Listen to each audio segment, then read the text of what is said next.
해석을 못하니까 추론을 못하는 거지 추론 그 자체를 못하는 학생들은 없습니다. 왜냐하면 여기서 말하는 추론은 1차 추론이기 때문에 그래요. 예를 들어서 추론이 복잡해지면 이제 예를 들어서 명제 논리나 수로 논리나 혹은 논리 퍼즐로 가게 되는데 여러분들 이게 일단은 40문제 중에 6문제 아닙니까? 좀 그럴 리는 없지만 아주 세게 얘기를 하면 이 6문제를 다 틀려도 85점이죠. 내가 정말 추론 능력이 없고 나는 진짜 논리학을 너무 몰라 나는 태어나서 논리라는 걸 들어본 적이 없어. 이걸 포기하고 들어가도 85점이에요 사실. 그렇죠? 그리고 예를 들어서 여기서 뭐 사실 여기 나와 있는 거는 텍스트 자체가 본인이 텍스트를 잘 이해하고 텍스트의 그 가장 중요한 부분을 충분히 핵심을 잡아낸다면 특별한 다른 어떤 스킬이나 아니면 다른 이런 것들이 이제 필요가 없는 것이기 때문에 이거를 못하는 거니까 이것도 마찬가지입니다. 이 비판을 못하는 학생들은 자기가 비판적 사고를 못한다고 생각을 하는데 아니라니까요. 비판적 사고를 못하는 게 아니고요.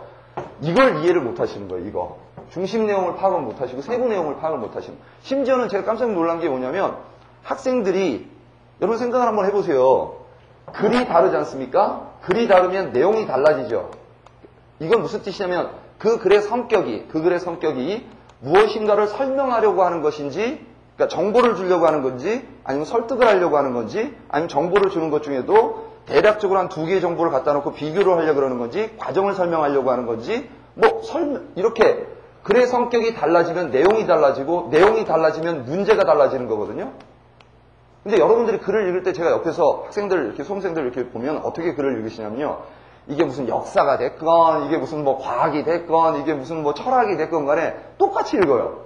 똑같이 밑줄 그으시면서, 똑같이 동그라미 치면서, 똑같이 선지를 똑같이 읽으시잖아요. 그러니까 똑같이 틀리죠. 그렇죠? 아니, 그렇지 않습니까? 사람을 만날 때도, 어떤 사람은 좀 적극적인 사람 좋아하고, 어떤 사람은 좀 소극적인 사람 좋아하고, 이렇게 그러니까 말을 할 때도 조심해서 해야 되고, 사람을 만날 때도 조심해야 되고, 글을 읽을 때도 사실은 그 글이 가지고 있는 글의 성격을 파악하는 게 가장 우선이라고 볼 수 있거든요. 근데 여러분들은 지금 조금 나으신 분들이, 어떻게 글을 읽으시는 분들이 그나마 조금 나으시냐면, 그래도 뭐 키워드를 찾겠다 이렇게 노력하시는 분들, 그 다음에 이제 문장의 끝부분을 조금 조심해서 보겠다, 이제 그 정도거든요. 그 정도. 근데 그 문장의 끝부분을 잘 보겠다를, 그러니까 이렇게 있지 않습니까? 글이 예를 들어서 이렇게 있으면 글의 맨 앞, 글의 맨 뒤, 그 다음에 중간중간에 키워드, 이런 걸 찾아야 된다는 얘기를 어디서는 들으셨어요. 그래서 이거를 가지고 그 글이 아까 제가 말씀드린 것처럼 글의 성격하고 관계없이 무조건 무차별적으로 적용을 하는 거예요. 그러다 보니까 여러분 출제하는 사람들은 당연히 수험생들이 이렇게 읽으리라는 걸 알고 있어요. 대부분의 수험생들이 이렇게 읽으리라는 걸 알고 있습니다. 그러니까 당연히 그 학생들의 약점도 알고 있기 때문에 문제도 거기에 맞춰서 냅니다. 사실 틀리도록 내죠. 그래서 일단 제가 오늘은 여기서부터 시작해가지고요, 2에서부터 시작해서 추론 파트를 좀 수업을 하고요. 그 다음에 다음 시간에는 이제 여기 나와 있는 비판, 그 다음에 이제 대안 평가 혹은 논리 퍼즐, 명제 논리, 수로 논리 이런 얘기를 좀 하고 싶습니다. 그래서 오늘은 사실 다음 시간이 중요한 게 아니고요. 제 개인적인 생각으로는 오늘이 훨씬 중요합니다. 오늘이 왜 훨씬 중요하냐면 문제의 비율이, 여러분 아까도 제가 말씀드렸지만 지금 보세요. 34대 6이죠. 34대 6 아닙니까? 그럼 34가 중요한 거 아닙니까? 6이 중요합니까? 34가 중요하죠. 그렇죠. 그래서 이 34 파트를, 그리고요, 지금 수업 전에 미리 말씀을 드리겠습니다만 그 문제가 이해하고 관련된 건지 혹은 추론하고 관련된 건지 비판하고 관련된 건지 창의하고 관련된지를, 그러니까 이해를, 그 문제가 이해의 일대의 원리와 추론 일대의 원리와 비판 일대의 원리와 대안 제시의 원리가 따로 있는 게 아니고요, 하나의 원리를 똑같이 푸셔야 돼요. 여러분들 그 강사님들께서요, 학생들한테 이런 테크니컬한 거를 막 가르쳐 주시거든요. 이렇게 풀면 빨리 풀리잖아요. 뭐 이렇게 풀면 끝내주잖아. 이렇게 얘기하는 경우가 많은데, 그거는 뭐랑 똑같은 거냐면요, 그거는 이런 거지 않습니까? 여기 다들 수능 보셨으니까요. 수능 보실 때 수학 강사들이 수업을 하지 않습니까? 수학 강사 수업들 들어보셨죠? 그럼 진짜 그 사람들 기똥차게, 아니 어떻게 저렇게 기가 막힌 방법이, 그 사람들도 문제를 맨 처음에 받아가지고 풀 때는 정통적인 방법으로 풀어요.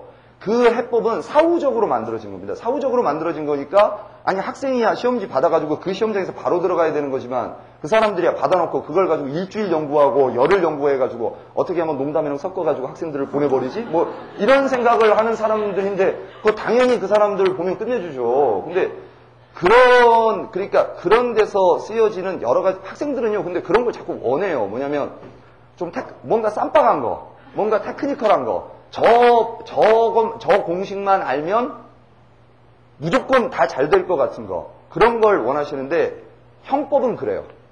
제가 여기서 신호진 선생님 강의 제가 8개월 동안 예전에 이재상 교수님 그 형법 총론을 봤는데 8개월 동안 8번을 읽었는데 이해가 안 가더라고요. 저는 제가 특별히 머리가 나쁘다고 생각해 본 적이 없거든요. 근데 그러니까 무슨 얘기냐면 8개월 동안 8번 정도 읽었으면 책의 내용이 입체적으로 이해는 돼야 되는데 사실 저는 외울 수는 있었어요. 외우기는 했어. 근데 앵무새죠. 뭔 얘기인지는 잘 모르면서 외우기는 했단 말이에요. 근데 여기 와서 신호진 선생님 강의를 딱 한 열흘 정도 들었더니 열흘 동안 그 8개월 동안 외웠던 게 갑자기 연결이 쫙 되더라고요. 근데 그거는 사법시험 얘기죠. 그러니까 그 말 그대로 좀 어떤 이 시험하고 이런 시험하고 그 어떤 그런 시험들 여러분들이 2차에서 하는 시험들하고 굉장히 큰 차이점 중에 하나가 2차 시험은 뭐 데이터를 여러분들 머릿속에 놓고 들어가야 되지 않습니까? 여러분들이 기본적으로 알고 들어가셔야 돼요. 근데 여기는 태어나서 여러분들이 처음 보는 데이터가 순간적으로 여러분들이 그 데이터를 해석을 해내셔야 된단 말이에요. 그렇죠? 그러니까 그 데이터를 해석해내는 기법 자체가 강사들이 예를 들어서 이렇게 하지 않습니까? 1번 기법, 2번 기법, 3번 기법, 뭐 이거를 풀 때는 한 10가지 방법, 이거 풀 때는 10가지 방법, 뭐 이거 풀 때는 그렇게 안 풉니다. 강사들도. 그렇게 안 풀어요. 그러니까 그거는 어디까지나 수요자의 요구에 맞춰주기 위한 어떤 형식적인 거죠. 실전적이지는 않습니다. 원칙은 원래 단순할수록 좋은 겁니다. 실제로 문제를 풀 때 원칙이 되게 많으면요. 실제로 그걸 본인의 의지에서 풀잖아요. 강의 들을 때는 막 좋았어. 뭐 저렇게 하는 거야. 그리고 싹 들어가서는 다 까먹지 않습니까? 그렇죠. 그러니까 조금 더 실전적인 거, 조금 더 실제로 적용할 수 있는 거, 그리고 실제로 적용했었을 때 실제로 좌우지간 시간을 줄이던 혹은 뭐 좀 더 정확하게 풀 수 있건 간에 뭔가 자주 이럴 수 있는 게 조금 필요하다는 게 제 생각입니다. 그래서 일단 오늘 뭐 총론적인 얘기를 하면서 뭐 이런저런 얘기를 해보겠습니다. 여러분들 제가 이렇게 불편한 진실들을 몇 가지 알려드리겠습니다. 불편한 진실들이라는 게 강사들이 특히 언어 강사들이 제일 먼저 하는 얘기가 이 배경지식 얘기를 많이 합니다. 배경지식이 필요하냐 필요하지 않냐 이렇게 얘기를 하는데 강사들 중에 제가 보니까 한 70% 정도는 배경지식이 필요가 없다는 입장이에요. 필요가 없습니다. 배경지식이 없어도 문장간의 논리적 구조에 의해서 문제를 풀 수 있습니다. 그러니까 배경지식 없어도 문제를 풀 수 있죠. 있습니다. 답도 알 수 있고요. 근데 중요한 게 뭡니까? 얼마나 빨리 푸느냐가 문제예요, 사실. 여러분, 세상에는 공짜가 없죠? 뭘 날로 먹으려고 그러면 안 됩니다. 그렇죠? 날로 먹으면 됩니까? 근데 예를 들어 보겠습니다. 여기 2011년 피셋 언어논리 26번 문제인데요. 여기 한번 읽어보겠습니다. 원자의 모형에 의하면 한 원자의 원자 번호는 그 원자의 양성자 개수와 같다. 원자가, 일단 여기에 지금 뭐가 나오냐면요. 여기 양성자라는 개념이 나왔지 않습니까?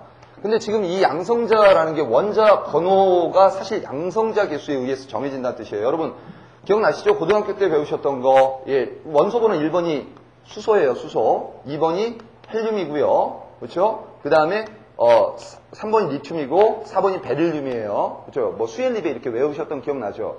그럼 여기는 이제 양성자가 1개고, 여긴 2개고, 여기는 3개고, 여기는 4개란 뜻이잖아요. 그렇죠? 그 다음에, 원자가 갖는 양성자의 개수와 중성자의 개수를 합한 값을 원자량이라고 부르는 거죠. 그러니까 원자량이라는 거는, 여기에 이제 헬륨에, 양성자가 하나 있으면, 여기에 중성자가 몇 개 있을지는 모르지만, 중성자가 예를 들어서 2개 있다면, 원자량은 3이 되는 거고, 여기에 만약에 헬륨에, 중성자가 2개 있다면, 원자량은 4가 되는 거고, 이렇게 얘기하는 거 아닙니까? 그 다음 보겠습니다.